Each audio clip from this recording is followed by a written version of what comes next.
Chapter 10, Concentration. Monica and Carter slowly work their way down the steep cliff to get back to the city. It has been 4 days since the attack and things are quiet in the area. The couple chooses to travel in the daytime in hopes to not stick out so much if Carter's crown happens to emit any lights. The duo is feeling lost, but their strong wills to survive makes them push forward. She looks to him as they stop to gather their bearings and starts to mouth a word, but Carter motions to stay quiet. He wants to wait until they can see their surroundings better than the thick foliage allows. The two emerge at street level to see a dead road, nothing but abandoned buildings, scorched streets, broken windows, and no one in sight. "Can we talk now?" She whispers, quietly. "Now we just need a car, right?" She asks. Carter looks around at the potential vehicle choices. None of these around here will work. They got too damaged during the attack. We need to keep walking up the street, on the sidewalks, hugging the buildings, just in case we see any more of these things. Okay, I will stay close. How's your head? We will talk when we get to the car. The air feels weird. The two step by step inch their way through the empty town until they finally make it to a semi-secluded parking lot between shops. Maybe here? She asks. Carter nods, and they squat walk to the cars to make sure no crowns were about. Carter sees a dead man tightly gripping his keys. He appeared to have died from a nearby blast since most of his skin is scorched. Rigor mortis makes prying the keys from the hand difficult, but Carter doesn't lose sight of his salvation plan and prevails against his fears. The two get in the SUV and head towards the City of Hope. They quickly find the broadcast on the radio to reference the address, and now that they have a fast-moving weapon, the pressure calms. I'm happy our vacation is extended, but holy shit. Monica jokes. Not funny. How does your head feel? Carter sits and thinks. The fluid on the side looks purple now. It was red before. She says. Carter looks at the vial through the rearview mirror to observe. Peculiar, he responds. Surely you feel different though. This is obviously some kind of alien. I'm a little freaked out. Shouldn't we be freaking out? Carter's fears try to come out, but an unknown force shoves them away, only allowing Carter to say, "I am not afraid." She seems cross, but quickly smirks to show her confidence in Carter. The duo drive, making small talk as they view the scenic route. Carter is truly feeling free. His position is incredibly demanding, so any time away feels like a vacation. But something demented is happening within Carter's brain. He feels euphoric as they drive, and his confidence begins to soar. 2 hours later, the duo arrive at the City of Hope. 20-foot 3D printed walls surround the former neighborhoods of the new man-made City of Hope.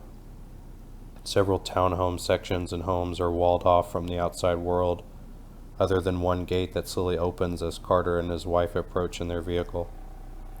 Men in all white uniforms approach the vehicle, forcing Carter to stop driving.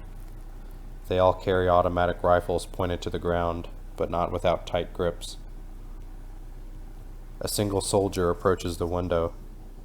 Carter feels extremely uneasy, suddenly, and looks at the guard angrily. "Put your vehicle in park and come out slowly," the grunt speaks. Carter angrily looks over to Monica, who nods at him to calm down. He opens the door and is grabbed by the grunt. He semi-forcefully assesses the crown. It all seems routine until he notices the fluid. He whispers a quiet command to his radio. Carter could only hear the word, "color." "Wait here, sir. The sergeant in charge of Hope will come talk to you shortly." Carter responds, "Should I thank you for your service? Are you a veteran?" The grunt laughs and walks off. 5 minutes later, a burly man in similar white garb approaches Carter. Monica is sitting patiently in the car. He immediately sees the color of Carter's crown and starts to bellow happily, putting his arms around Carter. Welcome to Hope, Mr. Talco. Carter and Monica Talco. Well, I am Sergeant Malkov, and I am in charge of this city of Hope. And I want to ask you, Malkov closes in, do you feel safe yet? I'm hoping to find out soon, Carter responds snidely. Malkov laughs. I like this one. One of you lowly grunts give this fine couple a tour and some grub. Malkov motions for Carter's keys, but Carter seems hesitant. Don't worry. We have a parking garage where we are parking all of the residents' vehicles until this blows over. What is this? Carter asked. Well, we don't know. We, of course, are a new military branch called ELIM 8, and several of these cities will be opening in the coming weeks while we establish the next plan of action. Hope's purpose? Carter asked. To make people hopeful, stupid. Surely you feel different with that on your head. Just smarter. A bit stronger. And we plan to find out why. We want to let a few more families arrive here before we close the gates for a while. The only other rules the broadcast didn't cover is that you do have a 9 p.m. curfew and you won't be able to leave for now. Wait, we can't leave? No. The government wants to keep you and other Americans safe during this crisis. Think of it like a quarantine, except your cough ain't gonna kill anyone. Carter remains silent. Do not worry. We have big meetings via conference call every night about you victims until we know why the Crowns have latched onto you, as opposed to killing you and taking over your bodies. Wait, what? You got a lot to learn, Talco. Now quit being rude and get your wife out of the car. She must be as confused as cattle at the slaughterhouse. Carter nods and motions her out. She comes out and shuts the door as the sergeant walks away, and a grunt approaches. Hello, Talco family. If you follow me, we will take you to your living quarters so you can drop off your things. Then I will show you where we all eat. We serve breakfast at 11 a.m., lunch at 2 p.m., and dinner at 7 p.m. How do you guys, function? In New York, I'm awake at 4 a.m. eating an omelet every day. The grunt proudly ignores him. The trio walk to an empty townhome, where the grunt says his goodbyes and Monica and Carter finally get a moment to talk. They are hungry, so they walk to the dining hall. They arrive at the homey cafeteria. The Hope City founders turned an old school into a massive eating ground. The entire gymnasium is where the food was cooked, and people crammed in and sat in classrooms, the cafeteria, and even the school's old office. This is kind of morbid, right? Carter asked someone walking by. Be nice, hun. But weren't these halls full with kids like a week ago? It's only been 4 days, babe. That makes it worse. We got our own problems. Quit complaining and let's eat. Monica says. The two walk to the gym to get their plates. A hearty dinner that consists of fried fish and rice. The adults are given beer and the kids simply had water. Carter mentally counted everyone he saw. His memory was near photographic, which is why he excelled in school, allowing his current career. 498, Carter says. Huh? Monica asks. 498 people are here. 207 families, roughly 207 crowns. Half of them have kids. How did this get so bad? Carter says as he forks his food around. Be confident, Carter. Don't forget the government is going to help us out in a lot of ways, and don't forget I might be pregnant. That's why you're cheery. Monica scoffs and quietly eats her food. Carter begins to drink his beer, but the alcohol seemed to hit him a different way. He felt strong euphoria.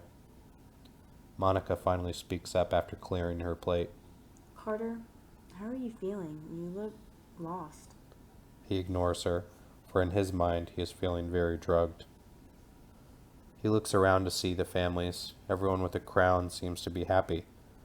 The youngest wearing a crown must only be 8 years old. And then it ranges 80 to 20 men to women ratio. The families all seem to be distraught. Anyone without a crown, however.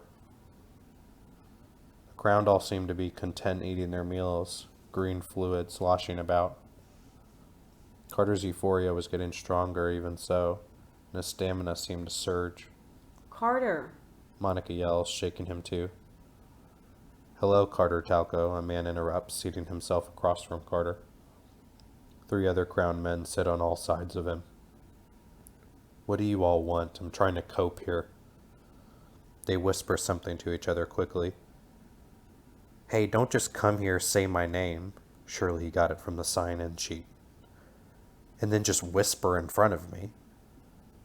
The men ignore him and begin studying the vial on his crown. They seem only fixated on the vial of purplish fluid. We knew one would come, one speaks up. Carter looks at him cross, while the other taps the fluid vial. It must have not matured yet, maybe sleep mode. Carter slams his hand against the table and storms off, Monica following, grabbing the trays.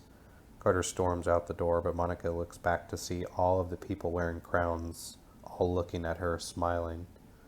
One calls, Rise, Zizor. She runs out of the old school. Shouldn't we have more military here? These guys are kind of creepy, and we don't even know what these crowns do. When are they going to start the test? We need answers. Carter is feeling too uneasy to answer her questions, for he is freaking out more than she was. Carter definitely is not allowing the crown to take over his mind, or maybe the crown simply isn't ready. The two walk back to the townhome as the sky darkens. The door was unlocked, and the guard left some fresh supplies for the bathroom. The home was very nice, and it seemed that ELIM-8 didn't even decide to change the furnishings whatsoever. Monica sits quietly, just staring out at the black, empty street. The clock strikes 9:30 p.m. Carter is pacing back and forth, feeling a bit hopeless. What did they mean, sleep mode? Why is my crown's color so important? The pacing continues throughout the night, and the two distance themselves since Monica isn't having much luck reaching him. The eeriness grows as Carter makes his way to peer out of the window, full of paranoia. 3 crowned men are outside of Carter's townhome. They stare blankly at the window. Carter doesn't feel threatened by them, and he is only seriously concerned about what the sergeant's saying that they can't leave. He is simply annoyed by them. Carter goes to walk downstairs, quickly looking at Monica, who sleeps quietly on the bed. He rolls his eyes and runs down the stairs to meet the crowd. Time wouldn't have allowed them to escape, but no one was standing where the men once stood. Carter aggressively looks around in hopes of telling them off and get some answers, but only manages to hear a faint voice approaching him. He quickly runs into a narrow alley between houses and lies prone in remembrance of the curfew. Sergeant Malkov and someone Carter hadn't met yet turn the corner and begin to talk.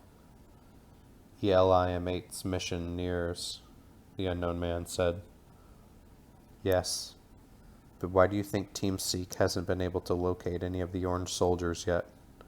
It's like they're all hiding somewhere. 1 million crowns don't just hit the US and they all just die. Helicopter footage shows them running somewhere unknown, said Malkov. It does raise questions. But it appears you seem to have found someone special today, no? Yes, indeed. I met a Carter Talco this morning, and for some odd reason his crown's vial is purplish, Malkov responds. Purplish, you say? Carter listens intensely. Yes, we had thoughts about another type besides the green and orange. But what could this purplish be? Malkov asks. I think it wise that we expedite the mission based on that intel on Carter, the man says. I have plans to separate him from the others tomorrow until we know more. The green ones seem calm enough, so we don't need anything getting stirred, Malkov responds. I hear there was a disagreement in the dining hall. If it would have gotten out of hand, we were ready to step in, Malkov responds. Carter must be moved to the solitary section on the other side of Hope. We are shutting the gates in the morning, and by nightfall every crown will be removed to conduct my studies. Every family member killed for the sake of the country. We cannot afford a panicked country. Dr. Scoffin, can you make that call? Hope's founders put me in charge for a reason. We can always clean up after and bring in new residents, Scoffin responds. Modern day concentration camps. It's going to get ugly if we get discovered by the public, Malkov speaks. Malkov and Dr. Scoffin are getting very close to Carter, and the words they say next were inaudible due to the adrenaline coursing through his body. Carter's energy surges, and he gets a strong metal taste in his mouth. Discovery isn't an option.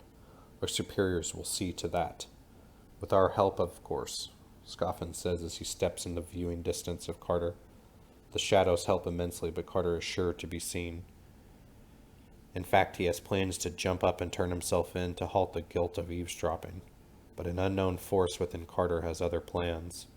Carter's body surges, and the outside air got extremely hot, causing Scoffin and Malkov to fall to their knees. Carter uses this window to back deeper within the alley to the shadows. However, a comet the size of a basketball is flying at Mach speed towards a building. Before anyone can react, it causes a massive explosion to an entire neighborhood outside of Hope. The pressure from the blast is felt all throughout Hope. Malkov looks surprised and springs up and yells to his radio. "Lock the homes. Don't let anyone come outdoors. We need everyone. Send 2 grunts to investigate the drop zone. I don't want anyone or anything in or out of these gates. Do you understand me?" Malkov runs to the head courthouse within Hope, leaving Scoffin looking upwards in awe at the bright lit sky from the fallen comet. Carter watches in disbelief but falls hard to the ground. His energy is stagnant at best. That blast. I had energy before it. Did I do this? Carter thinks to himself. Scoffin starts to slowly walk towards the drop zone and hopes to gather his own info. This allows an opening for Carter to book it back to the townhome, and he doesn't waste any time. Carter is good at turning tail when a challenge arises, and comfortably pawns off most of his tough jobs to his higher-ranked employees when he can. The Crown is trying to get Carter to coexist with it, but Carter's fears make it hesitate about choosing him. For that is why it hadn't turned the color it is yearning for. Carter is incompatible. He is a man too consumed in convenience, and his lack of control is causing a mental battle that the aliens within the Crown are having trouble fighting. A battle Carter is winning now only because he is too scared to give in. Lack of blue fluid from the comet also make the Crown have less power. Carter's mental instability causes him to collapse in the middle of the street. Monica only barely manages to glimpse this from the home's window. She makes haste to bring in her fallen husband.